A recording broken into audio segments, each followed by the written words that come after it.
everybody. Welcome back to Traces.Dreams, Futures from Inequalities channel. I'm Alice Krozer, your host, and today I'm talking with Juan Carlos Moreno-Brid, who is a professor of economics at the National University, UNAM in Mexico. Juan Carlos is an expert on inequality. He's been researching the topic for decades. He's also been working with the distribution-related issues at the UN Economic Commission for Latin America before coming to UNAM. And he has some insights to share with us about the topic that we hope will have a broad view over the last couple of decades.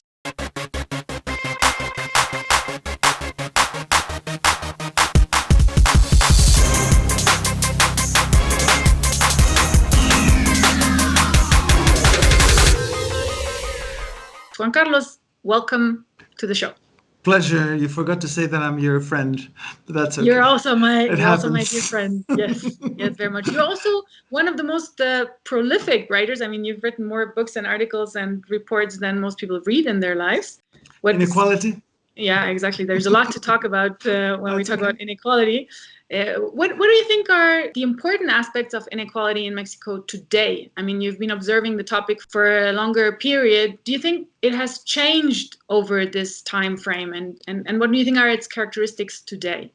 Well, I think we would have to look on at least two aspects. One is the data as such, whether inequality has changed. That depends on the way you measure it, and you're an expert in measuring inequality, so I don't have to tell you how to measure inequality, but it depends. I mean, when you talk about inequality, are we talking about inequality in income, inequality in education, inequality in access to medicine, inequality in access to, I don't know, to a park, to a public space, to peace at home, to violence, to a space without violence? That's one thing. And the other is the perception of the importance of inequality. I think, Alicia querida, that has changed a lot. I think that inequality used to be like something like, oh, well, it happens and that's life. And you just have to focus on poverty, and inequality will just, it doesn't really matter, because as long as all boats float, well, it doesn't matter whether there are big boats or small boats. And that, I think, has changed very much. So inequality, if you look at the data, the way of measuring it that I find it much more interesting, inequality in wealth, inequality in income, I think inequality has worsened in Mexico in the last 10, 15 years. But that's the bad part of the story. The good part of the story, I think that people are like you, obviously, you're an expert, you're in Mexico. I think Mexico has been blessed having you here as an academic. I really think so. I think you've made a difference in the discussion in Mexico, Nexus, and many other. Nexus is a great review magazine, etc. And Alice has been publishing in it and educating people, I would like to think.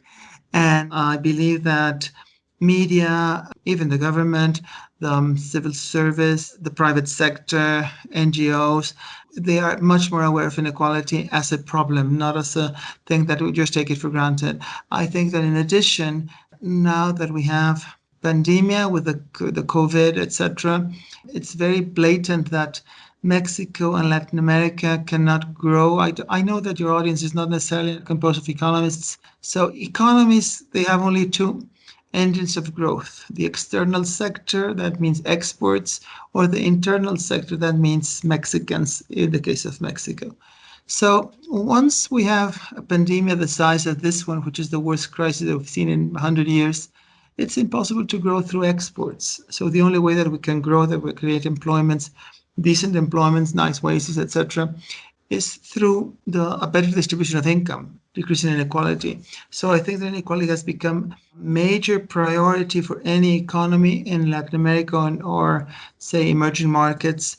If they want to develop, they have to tackle inequality. You mentioned the crisis and that it has an effect on the distribution in Mexico. What do you think are the outcomes of this crisis in terms of inequality? Outcome is something that you see once it has happened, right? I'm asking your predictions. Well, I mean, very unprofessionally. We're in the middle of the match. I mean, like, who's going to win? No one is going to win. I mean, just you and I being able to talk through 5G or whatever, and you have a nice laptop, I have also a nice laptop. You have a home where there's no violence against women. You have a check that appears every 15 days in your bank account. That's a huge, huge, huge difference with many Mexicans. So I think that this pandemic, what has shown or what's going to happen is going to widen the gaps among the people that have and the ones that have not.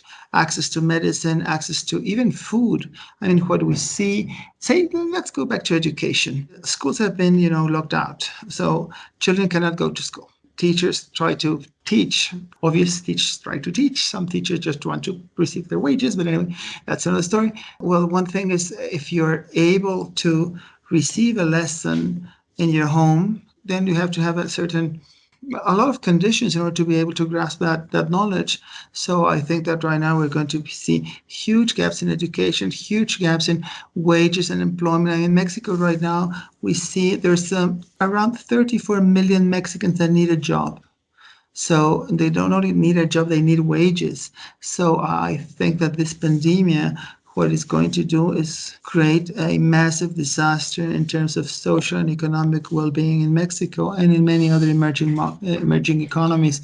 In particular, in the case of Mexico, the tragedy is that the government has not really been conscious of the need to give support to the families that have some people being unemployed. So yeah, it's a big tragedy, Alicia. I don't know whether you agree with me, but I imagine you do.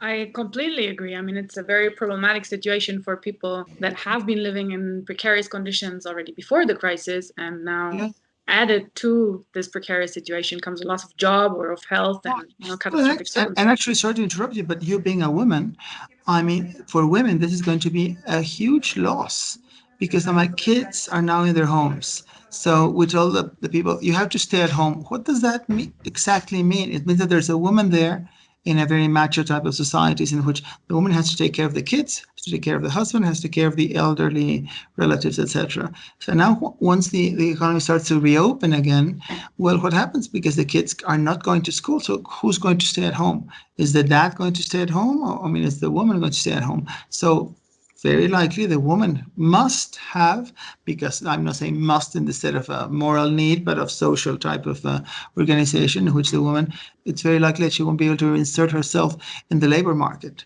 So I think this is going to be a huge loss for women in general, at least in Mexico. I mean, we've seen already that the amount of violence, intrafamilial violence, intra-household violence have skyrocketed the country. We've also seen results for academia that female researchers have been able to publish a lot less during lockup time, while male researchers have been able to publish a lot more. So yes, why not?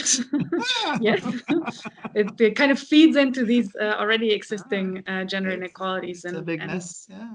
It's probably going to be, as you say, it's going to be a challenge way ahead of, it's going to be a challenge even a long time from now. What do you think are other aspects of inequality that will be necessary priorities to address once we can control this situation? I love the way you see life. Optimism. Once we can control the situation.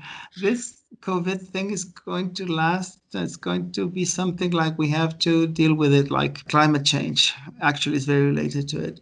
I think the most important part that we have to deal with in the sense of inequality, in the sense actually of development or of ethics, is universal social protection of health, basic health system. Once we see that we have, you remember this poem, For Whom the Bell Tolls, right? Because some people say, oh, well, thank God no one has died in my family. Well, actually, everyone that dies in your family. Because, what we've seen is that independently of the amount of money that you have, or the amount of wealth that you have, you are liable to be infected by someone way below your scale, because the chauffeur, if you have a chauffeur, or the coiffeur, etc., may be infected. And then either we start grasping the idea that we live in the same boat, in the same society. As they say in tennis or in a chain, a necklace is as strong as the weakest link, right? So what we see now is our health system and actually our whole organization of society, of the economy, is as strong as the weakest link. I think it was in Brazil where there was a strike of delivery, I don't know, boys, men, women, etc. They decided that they wouldn't keep on delivering goods just like that. So I think that the main issue that we have to deal with is health. Every Mexican, every Latin American, every citizen of the world, just by being in this world, should have access to good quality health systems? I think so. Obviously, food, you can add that too. Yeah. Yeah, I think that's a very responsible proposal. Yeah, I'm sure it's going to fly really well with all governments in the world. Yeah, we're going to well, take care of especially the with poor. Yeah, yeah. it's definitely a necessary proposal when we consider, as you say, the weakest link, which might be anywhere around us, really, right? So if we want to protect ourselves, we want to protect our neighbor. Yeah, the only way to protect ourselves is protecting our neighbor, Alice. I think that goes beyond inequality. I think it deals with ethics. How do we see ourselves as a society? I think that's a very challenging question. I don't know if you want to elaborate on that for as a kind of final closing up. Now that Well, we're closing the my circle of dear, the boat well, analogy, maybe. that I don't know because the only problem is that I'm an atheist. But if I was not an atheist, I would have many options, many suggestions. But I do think, speaking seriously, is that I think that you and I, as citizens of the world, we would have to work with our congressmen, congresswomen, to make them realize that the world cannot go back to business as usual. In the sense, when they say the new normality, it's really funny, not funny, half funny, peculiar. When they say social distance, it's physical distance. Social distance, my God, we have the social distance that we have in Latin America or in many other places in the world. I mean, the social distance is enormous, but we're talking about physical distance. So I think that we have to realize that the problem is the social distance, that we cannot keep having that social distance that we have had for so many years. I mean, if the world is going to recover, as you say, once we control the situation, what I would say is that even if we don't control the situation, Alice, because this is the first pandemic at this level. I mean, I know that you go back to 15th century, etc. There are others like that. But I think that in order to start rewinding life, economic life, social life, etc., we have to refocus on our priorities and start looking how we're going to deal with the people which are much less privileged than we are. And in that sense, we're talking about, say, 60% of Latin America, of 70%, I don't know. But I think we have to redraft the budget in order to direct resources in order that the people at the bottom are able to have, access to good health services, minimum standards of food, of living. And then after that, we can talk about many other things like our oil refinery, airports, you name it.